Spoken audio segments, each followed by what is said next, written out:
સમાચાર વિસ્તારથી તો અમેરિકાના રાષ્ટ્રપ્રમુખ ડોનાલ્ડ ટ્રમ્પે ભારત પર 25% ટેરિફ લાદવાની જાહેરાત કરી છે, જેને લઈને સુરતના ડાયમંડ જ્વેલરી ઉદ્યોગને મોટી અસર થશે। આ ટેરિફ 7 ઓગસ્ટે લાગુ થશે।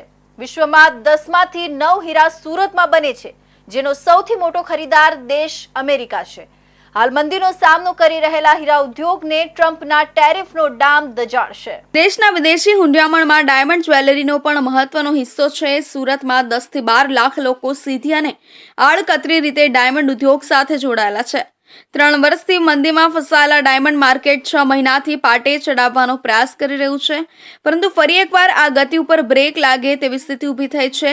આ ટેરિફની અસર આગામી દિવસો હીરા ઇન્ડસ્ટ્રીઝ માટે ખૂબ જ ઘાતક પુરવાર થશે તેવો આ નિર્ણય જોતા નિષ્ણાંતો પણ માની રહ્યા છે। ઉલ્લેખનીય છે કે અમેરિકા દ્વારા હાલમાં કોઈપણ સાઉથ એશિયન દેશો પર લગાવવામાં આવેલા ટેરિફમાં સૌથી વધુ ટેરિફ ભારત પર લાદવામાં આવ્યો છે, જેની સીધી અસર ભારતની ઇકોનોમીને તથા ખાસ કરીને સુરતથી ટેક્સટાઇલ, ડાયમંડ તથા જેમ એન્ડ જ્વેલરીના એક્સપોર્ટ પર થશે। એક રિસર્ચ અનુસાર અમેરિકા દ્વારા ભારત પર 25% ટેરિફની જાહેરાતને પગલે ભારતથી ઓછામાં ઓછું 12% ટેક્સટાઇલનું એક્સપોર્ટ ઘટવાની શક્યતા છે।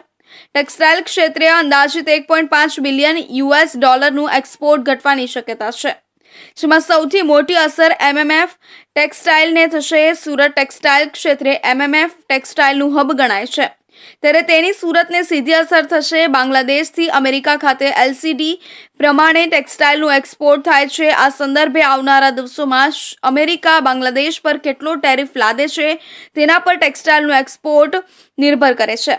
અમેરિકા જો બાંગ્લાદેશ પર ભારતથી ઓછો ટેરિફ લાદશે તો ભારતથી ટેક્સટાઇલના એક્સપોર્ટમાં ચોક્કસપણે ઘટાડો થવાની સંભાવના છે, જેની થોડી ઘણી અસર સુરતના ટેક્સટાઇલના એક્સપોર્ટ પર થશે। ભારતમાં જે રીતે અમેરિકન ટ્રમ્પ સરકારે 25% જેમ્સ એન્ડ જ્વેલરી ઉપર જે ઇમ્પોર્ટ ડ્યુટી લગાવવામાં આવી છે, એનાથી ઇન્ડસ્ટ્રીઝ ખૂબ ચિંતિત છે અને એમની અસર બી થવાની છે। પેલા જેવી પરિસ્થિતિ નહીં રહે, આપણા એક્સપોર્ટ થોડા ઘટશે, પરંતુ જે રીતના ટેરિફ લગાવવામાં આવી છે એમ બીજા કન્ટ્રીઓમાં બી ટેરિફ લગાવવામાં આવી। ભારતથી અમેરિકામાં 25% જે હિસ્સો હતો આપણો, જે ટોટલ જેમ્સ એન્ડ જ્વેલરીનો એક્સપોર્ટ હતો, એમાં 25% જે હિસ્સો હતો, જેમ $10 બિલિયન આપણું જેમ્સ એન્ડ જ્વેલરીનું એક્સપોર્ટ અમેરિકામાં થતું હતું, જે અમેરિકા માટે આપણે પ્રમુખ સપ્લાયરમાંથી એક સપ્લાયર હતા। અને બીજી કન્ટ્રીઓમાં જે ઇમ્પોર્ટ થતું હતું, જેમ અમેરિકાનું સૌથી મોટું ઇમ્પોર્ટર આપણે હતા, એ સિવાય ચાઇના, ઇઝરાયલ અને ઇટલી જેવા કન્ટ્રીઓ બી એના ઇમ્પોર્ટરો હતા, એમની ઉપર પણ ડ્યુટી લગાવવામાં આવી છે। તો સરવાળે એવું થઈ શકે કે આપણે જેટલું એક્સપોર્ટ કરીએ છીએ ત્યાં જેમ્સ એન્ડ જ્વેલરી એક્સપોર્ટ કરીએ, આપણા માટે તો ઓપોર્ચ્યુનિટી ઘણી બીજી બધી કન્ટ્રીઓ છે। અમેરિકાના રાષ્ટ્રપતિ ડોનાલ્ડ ટ્રમ્પ દ્વારા ભારત ઉપર 1 ઓગસ્ટથી તમામ પ્રોડક્ટ ઉપર 25% ટેરિફ નાખવાની જાહેરાત કરી છે।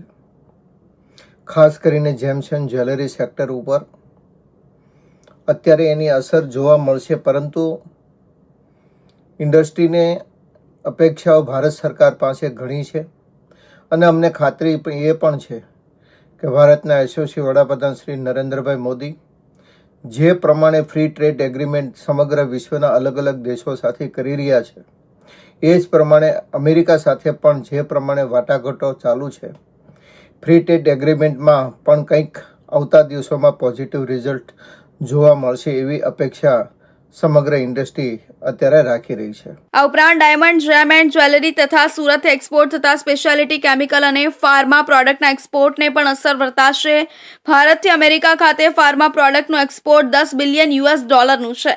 ખાસ કરીને જેનરિક દવાઓનું એક્સપોર્ટ વધારે છે। સુરત ઉપરાંત અંકલેશ્વર, વાપી અને દહેજમાં સ્પેશિયાલિટી કેમિકલ તથા ફાર્મા પ્રોડક્ટ બને છે અને એક્સપોર્ટ થાય છે, ત્યારે ટેરિફના કારણે સ્પેશિયાલિટી કેમિકલ અને ફાર્મા પ્રોડક્ટના એક્સપોર્ટને અસર થશે। હવે આવનારા દિવસોમાં ચાઇના, ઇન્ડોનેશિયા, શ્રીલંકા તથા ગલ્ફ કન્ટ્રી પર અમેરિકા કેટલા ટકા ટેરિફ લગાવે છે તેના પર સૌની નજર છે। જ્યાં સુધી અમેરિકા સાથે ભારત ટ્રેડ ડીલ કરશે નહીં ત્યાં સુધી આ ટેરિફ લાગુ રહેશે એવું હાલના તબક્કે જણાઈ રહ્યું છે।